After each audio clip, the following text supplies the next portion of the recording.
Jadi kalau misalkan lagi pendidikan, jaga pada saat pendidikan peraturannya ditaati, terus kesehatannya dijaga, jangan kecelakaan, jangan cedera gitu ya. Assalamualaikum warahmatullahi wabarakatuh. Berjumpa lagi bersama saya Lukman Sakura. Gimana kabar teman-teman semua? Semoga selalu dalam keadaan sehat, amin. Gimana puasanya? Masih lancar? Apa bolong-bolong? Apa sama sekali nggak puasa? Waduh, parah banget kalau nggak ini ya, sama sekali gitu. Semoga yang mau ke Jepang dilancarkan semua urusannya, tes-tesnya, yang dipanggil juga lolos tesnya. Terus setelah pendidikan, masuk ke pendidikan, belajarnya juga lancar, tidak ada halangan suatu apapun. Walaupun susah, tetap berjuang, tetap semangat gitu ya. Oke, pada video kali ini ada beberapa hal yang ingin disampaikan. Waduh, jadi hal ini itu banyak yang menanyakan ya pada saya. Jadi bikin videonya biar semuanya itu juga tahu. Berbagi itu indah, dan apa ya, yang bertanya di IG saya, yang DM itu pasti akan saya jawab kalau lagi senggang gitu ya. Kalau lagi kerja ya enggak lah ya. Oke, terima kasih yang sudah subscribe. Yang belum subscribe ya di subscribe lah, gratis gitu ya.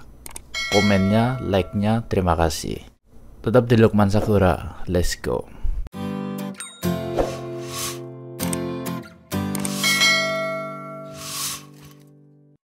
Jadi pada video kali ini pengen ngobrol ya.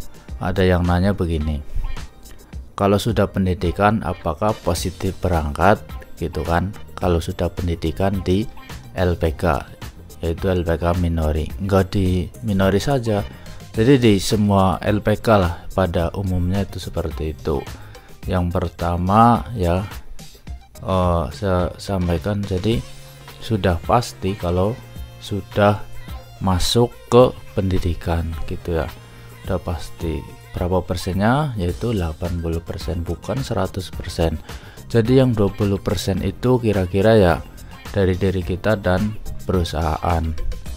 Dari diri kita, saya terangkan dulu.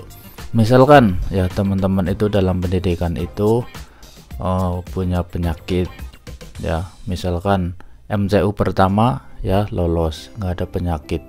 Tetapi setelah pendidikan mau berangkat ke Jepang kan ada MCU lagi gitu ya, itu ditemukan penyakit yang tidak bisa ditoleransi, misalkan TBC, misalkan corona atau apalah yang fatal gitu ya. Itu nggak boleh ya, sesuai dengan yang aturan yang ada itu nggak boleh. Misalkan ini nggak boleh, berarti teman-teman gagal berangkat gitu ya.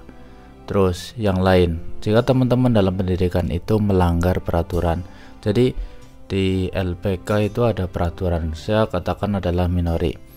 Di Minori kan banyak itu aturan ya, misalkan membohongi gurunya, membohongi stafnya. Pernah ada banyak kasus ya, saya contohkan, misalkan menyontek gitu kan, menyontek kan nggak boleh saat ujian. Nah ketahuan sama gurunya, terus dilaporin ke stafnya yang paling tinggi ya kan, itu dipertimbangkan, terus di cancel gitu ya. Ada yang di cancel karena gara-gara nyontek, ketahuan nyontek. Terus ada juga yang membohongi ya, pulang ya, sebenarnya nggak boleh pulang tapi pulang, membohongi tapi ya katanya mau jemput siapalah saudaranya, tapi ternyata enggak gitu. Jadi alasannya itu enggak logis gitu.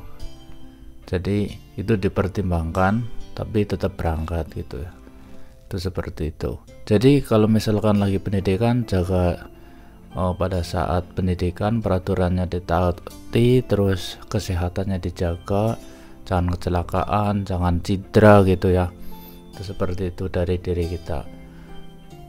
Terus dari perusahaan ya, dari perusahaan juga menggagalkan kita itu juga bisa. Contohnya misalkan kita sudah lolos di perusahaan welding misalkan ya.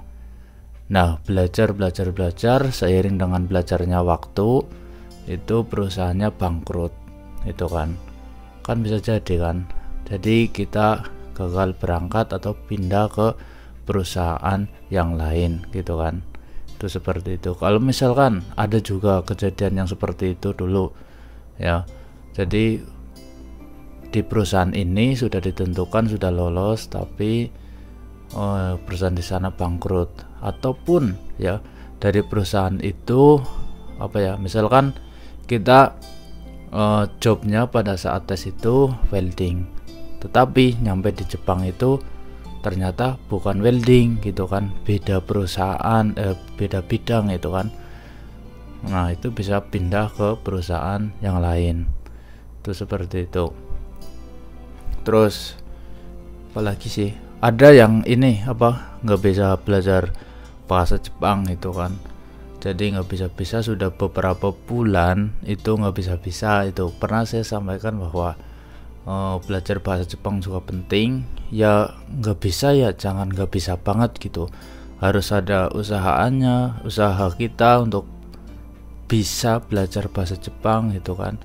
Udah 3 bulan nggak bisa baca huruf hiragana, katakana, ataupun nggak naik kelas gitu. Di kelas itu terus dari pertama, itu juga menggagalkan kita berangkat ke Jepang. Misalkan 2 minggu sekali remit ataupun sebulan sekali remit gitu kan, itu nggak apa-apa, itu masih mending gitu. Tapi kalau remit terus, kalau ngulang terus, gagal terus ujiannya, yaitu jangan ya. Baca huruf aja nggak bisa, itu sangat fatal. Jadi teman-teman juga jangan khawatir misalkan apa sih nggak bisa banget, itu jangan sampai. Kalau nggak bisa aja itu masih mending, kurang bisa masih mending ya gitu, jangan fatal banget gitu. Harus ada berusaha, harus ada usahanya itu ya, ada niat untuk belajar bahasa Jepang gitu, jangan setengah-setengah. Oke, mungkin itu aja, ada kurang dan lebihnya saya mohon maaf. Bisa coret-coret di kolom komentar ya, ataupun di DM Lukman_Sekura. Terima kasih yang sudah mau nonton. Tunggu vlog selanjutnya.